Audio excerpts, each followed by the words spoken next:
As the poet laureate Bo Burnham once asked, What's funny? What's funny? What's funny? What's funny? What's funny? What's funny? What's funny? Funny for funny. And I want to put a spin or three on that question, namely, what's funny to the Greeks? What's funny to the Romans? What would be considered comedy in the ancient world, and how is it similar to or different from what we call comedy today? Think about how we get our comedy today. Whatever the format or genre, most of it is performed, and it either comes to us via a screen or a stage. Rewind time back a little bit to the ancient world, and the screen part is understandably absent, so we're left with the stage. The primary vehicle for comedy in the ancient world was theater, and today I'm going to talk to you about arguably the two greatest comic playwrights of the ancient world, Aristophanes the Greek and Plautus the Roman. These guys were responsible for a good chunk of the laughs had in the ancient world, and their legacy is profoundly influential on the comedy we see today. They were by no means the only ones around, but they are the ones whose works survived, so we have good reason to believe they were pretty popular. Aristophanes came first by about 200 years, so we'll start with him, but first, before that, a history lesson. Aristophanes lived during Athens' Golden Century and was active during and after the ruinous Peloponnesian War between Athens and Sparta. Things weren't exactly going well for Athens during most of this 30-year stretch, so the Athenians were understandably less than perfectly enthused with the state of their city-turned-empire. Since theater was a huge part of Athenian life, his viewer base, so to speak, was basically all of Athens. Everyone got together to watch these plays. Multi-day festivals were even dedicated just to theater. In a time without the kind of in-home entertainment we demand to have today, theater was pretty much it. Aristophanes knew his politics and he knew his audience, so his legacy is that of hardcore Athenian-based satire. The Athenians loved to self-criticize, and Aristophanes fed on it, much like certain presidents feed on Twitter hate, but that's neither here nor there. If there was a topic that was on the mind of an Athenian, it was center stage in one of Aristophanes' plays. He ruthlessly mocked Socrates and the other sophists in the clouds, lampooned the court system in Wasps, and called out the fickle attitudes of democracies in his play The Knights. In addition, there was a play called The Birds, in which a few Athenians tried to run away and make a utopia in the clouds, the play Lysistrata, where the women of Athens go on a sex strike to convince their husbands to stop fighting the war, and The Arcanians, which sees the protagonist, one guy, attempts to make a solo piece between him and the entire city of Sparta. It's pretty funny, but, you get the point that he's trying to make. He didn't mess around with his political views at all, and that is, plainly obvious to anyone who's reading his plays.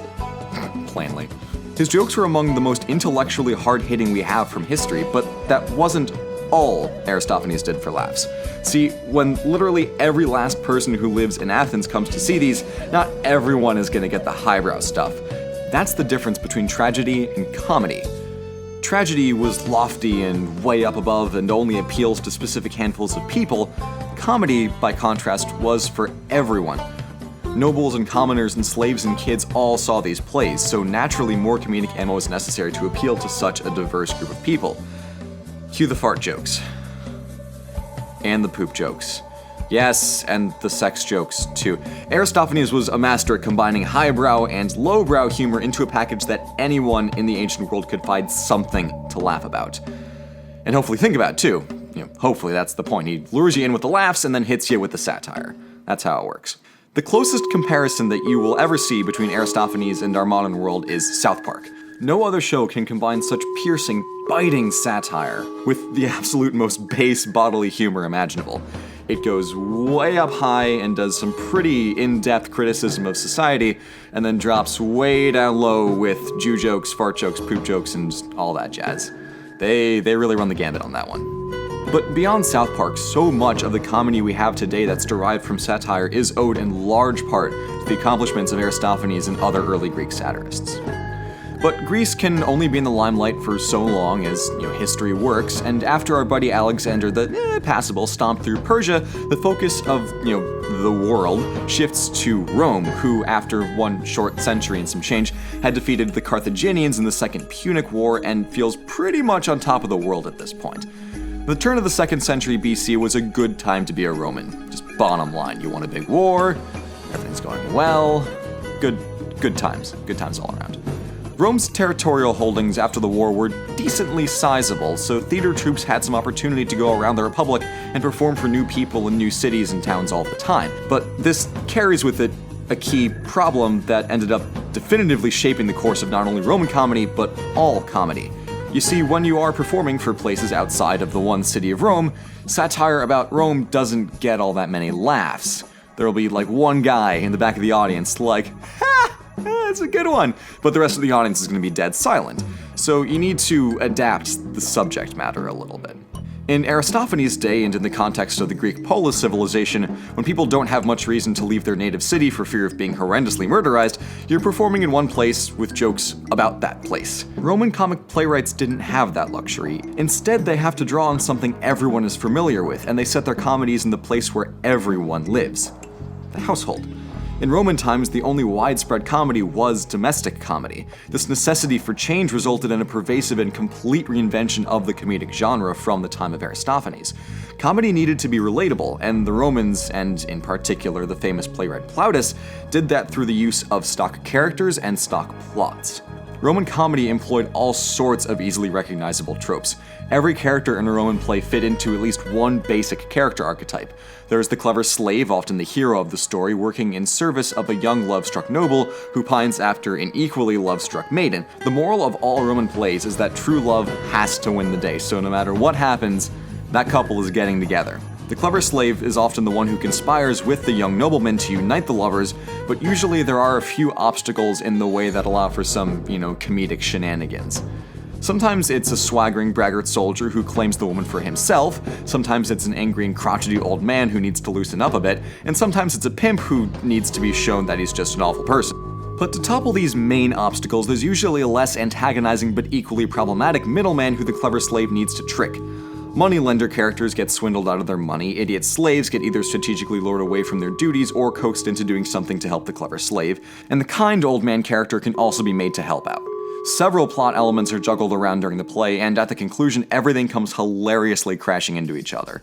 Which, speaking of, ancient theater loved slapstick.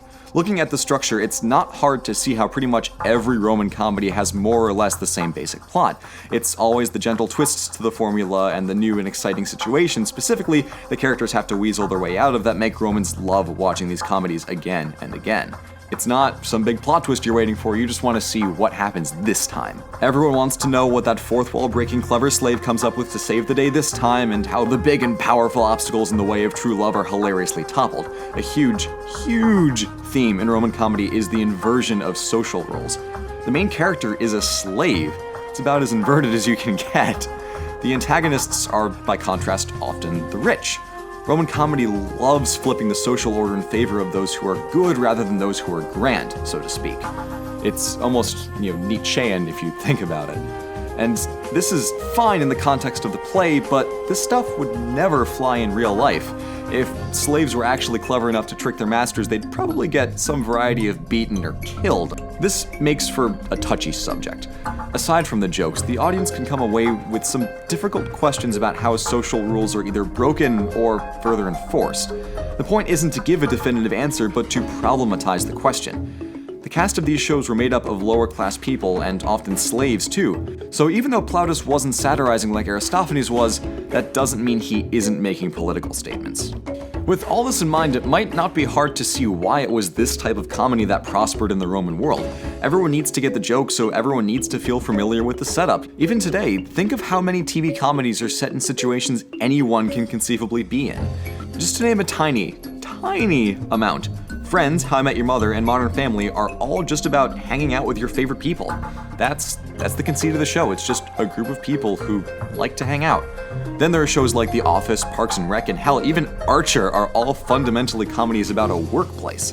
Think about how easy it is to map everyone in your friend group more or less to the characters on your favorite show, or at least how pervasive those damn BuzzFeed "Which character on Friends are you?" quizzes are, which are annoying, but they make my point. Everyone relates to it, so everyone enjoys it. Honestly, it is the easiest stuff in the world to adapt. One assignment I had for class was to take a play by the Roman playwright Plautus and just adapt it to a modern setting. That was the only guidance, just adapt it. And I tell you, it wrote itself. It is so immensely adaptable, it is no surprise at all that the same basic format governs a huge component of comedy today. It's all fundamentally adapted from Plautus. Another interesting element in Roman comedy, specifically with Plautus, was the way he used language. Most of it doesn't survive in translation outside of the Latin, but Plautus loved his wordplay. He rhymed all the time, made tons of puns, and absolutely adored alliteration. Even the moments that didn't have jokes at all were still music to any audience's ears. Speaking of, as far as we can tell, all Roman company was accompanied by music, and most lines were probably sung. Some sequences were likely danced, too. The only problem, of course, is we have no actual record of the musical scoring at all, so what it actually sounded like is almost entirely a mystery. But luckily, between archaeological evidence of flute-like instruments found with theaters, base paintings of theater performances that include musicians, and instances of characters in plays literally saying, "Let this conveniently nearby flute player distract you while we change scenes," we do know for a fact that it was a prominent feature. Now, for all we've said about Roman comedy keeping the same basic structure and resolution, it's cool to see how the formula was tweaked in inventive ways from plays to play. Pseudolus is a fairly straightforward Roman comedy, and the titular character, Pseudolus, is a stellar example of a clever slave done right. The brothers Menechmi, from which Shakespeare more or less ripped his play The Comedy of Errors, is the definitive example of the twin gag. One wandering brother gets mistaken for his long-lost twin who happens to be a local in town, and vice versa. It's really clever and really funny. The Pot of Gold, or Aulularia, is a classic tale of greed gone hilariously wrong when a miserly old man devolves into obsession with keeping his hidden gold hidden.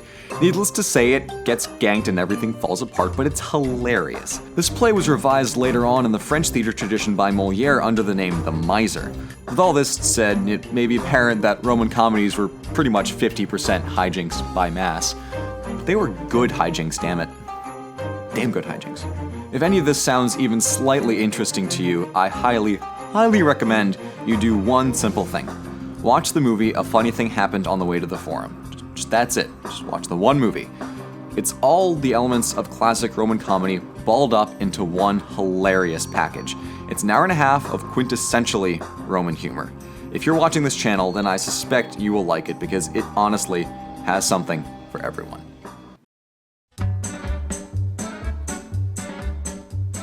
Something familiar, something peculiar, something for everyone, a comedy tonight. Something appealing, something appalling, something for everyone, a comedy tonight.